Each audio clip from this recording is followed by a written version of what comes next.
नमस्कार सबै मेरो नमस्कार। म नरूपन गुरु, दोरम्बा गाउँपालिका 4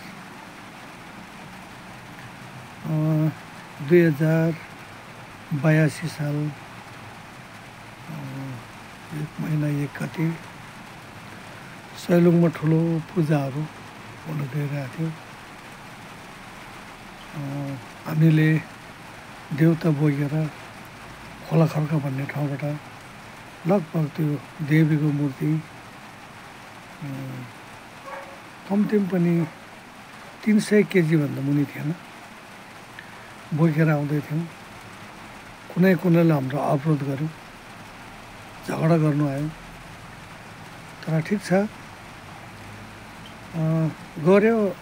तर मानवहरू कस्तो हुन्छ साथी हो, स्वर्ग जाने हो भने तिम्रो स्वर्ग जान्छौ भने गु खानु पाउँछ भनेर भन्थ्यो कि। त्यस्तै खालको मानव, बुद्धि हराएको, बुद्धि बिग्रेको। आफू जाँड खायो भने अर्कोलाई जडे सोध्ने, आफू चोर रहेछ भने अर्कोलाई चोर सोध्ने,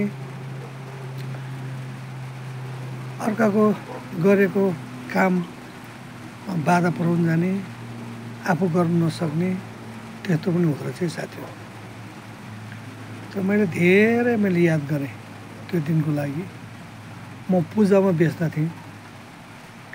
किन हो, कुनै झगडा गर्नु नि आयो। मैले झगडा नगरिदिउँ प्लिज भने मैले हात जोडेँ। तर ठिक छ, एक दिन न एक दिन त भगवान्ले देखाउला, तिनीहरू थाहा पाउँछ नि त्यतिखेर। तर एउटा हामी मूर्तिलाई मन्दिर परिषद र भ्यू टावरको र त्यहाँको स्तूपलाई हामी दायाँ पारेर घुम्दै थियौँ। एकजना को हो कि त्यो छत्र टोपी लाउने छ, त्यसको फोटो साथ लिएको छु। त्यसले हाम्रो मूर्ति खोस्ला जस्तो, मूर्ति लडाउँ जस्तो, मूर्ति फाल्ला जस्तो गरेर उफ्रेर विध्वंस गर्यो।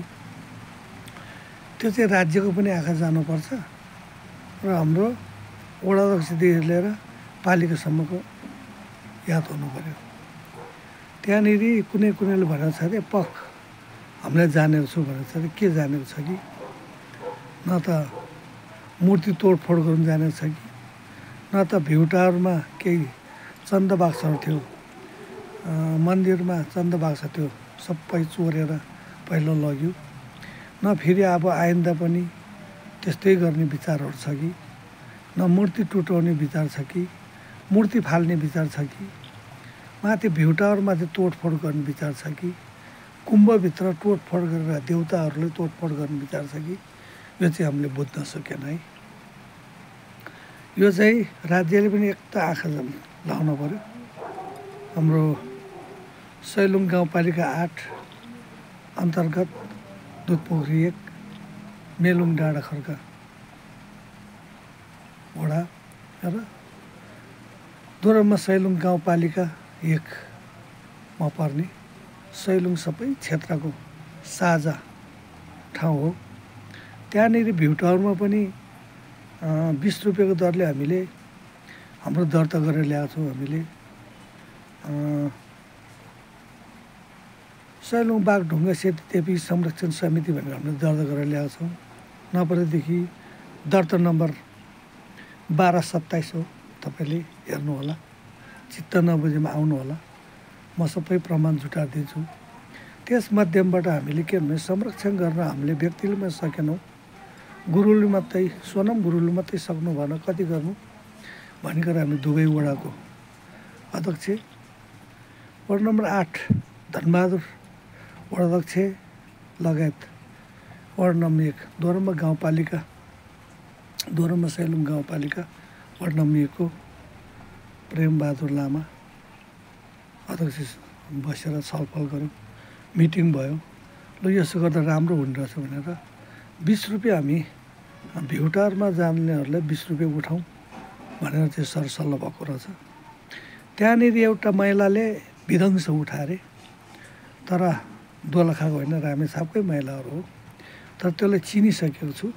तर हामी एक दिन उसलाई भेटाउँछु अनि उसले केमा चित्त बुझेको छ, उसले हामीले गरेको काममा केमा चित्त बुझेन, उसलाई हामीले केमा बाधा पार्यो कि त्यो हामी पूर्व छलफल गर्छौँ। हामी वडा अध्यक्षहरू लगायत हामी त्यहाँको बागढुङ्गे सेतीदेवी संरक्षण समितिको अध्यक्ष, समिति कोषाध्यक्ष, त्यहाँको ठुलो मान्यगुण्य पञ्चफलादमी सबै बसेर हामी निर्णय गर्छौँ। त्यहाँको पैसामा पनि विध्वंसै गरेर सक्ने हो भनेर त्यहाँ पुलिस प्रशासन नभए त्यो पैसा नै लुटेर लानेसम्मको आवाजहरू उठाएको रहेछ है। तर हामी त सोनम गुरु पनि भित्र पूजामा व्यस्त थियो, म पनि उतापट्टि मन्दिरमा पूजामा व्यस्त पनि पऱ्यो। सबैले नराम्रो दृष्टिले हेरेको छ। तर यो चाहिँ काहीँ टुटफुट काहीँ क्षति भए चाहिँ हामीले यो मान्छे चिनिसकेको छ, हामीले फोटोसहित खिचेर राखेका छौँ। अब त्यहाँ धेरै मान्छेलाई थाहा होला। अब यो मान्छेलाई हामीले पक्रेर हामी त्यो मान्छेलाई कानुनी कारबाहीमा अगाडि बढाउँछौँ। यो कुरो चाहिँ विश्वास गर्नु होला। त्यहाँ हाम्रो मन्दिरमा चन्दा बसिरहेका छौँ। मन्दिरमा लगभग त्यो भित्र देवी शिवा को मन्दिरदेखि लिएर त्यहाँको गरगानादेखि लिएर गर्दा हाम्रो लगभग 5 लाखको भित्र देवीको मन्दिरभित्र छ। त्यहाँनिर शिलादेखि लिएर अनि त्यहाँ मन्दिर टोटफोटको मन्दिर बनाउँदाखेरिमा 19 लाख चान्जुन हाम्रो लगनी भएको छ। 19 लाख मध्येमा 10 लाख रुपियाँ चाहिँ प्रदेश सरकारको लगनी पनि छ। हामीले दर्ता गरेर हामी त्यसै बनाएको होइन।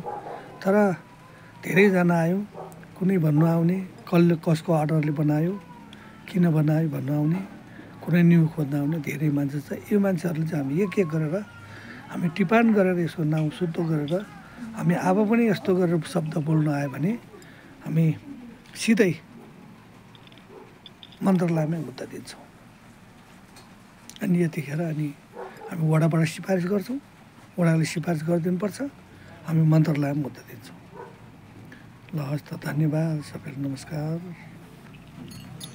म भन्दै तपाईँहरूसँग म नरुवन गुरुबाट सैलुङ धर्म तीर्थबाट तपाईँ सबैको शान्ति रहोस्, शुभ शान्ति होस्। तपाईँहरू पूजापाठ गर्नु गएमा तपाईँहरूले राम्रोसँग त्यहाँ मन्दिरमा जानुहोस्, पूजा गर्नुहोस्, आफ्नो ध्यान लिनुहोस्।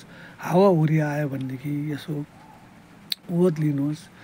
चिया खानु मन लागेदेखि सोनम गुरुले चाहिँ उतापट्टि भ्युटारमा फेरि चिया खानिदिनु भएको छ, फेरि कफी खानिदिनु भएको छ। तपाईँहरूलाई ठुलो सेवा नै धर्म हो भन्ने हाम्रो सोचै छ भन्दै तपाईँहरूसँग सबैले म तपाईँहरूको इच्छुक हुनेहरूले दान गर्नु परेर भगवान्लाई चढाउनु पऱ्यो भने दान पेटिका छ, दान पेटिका भित्र राखिदिनु होला।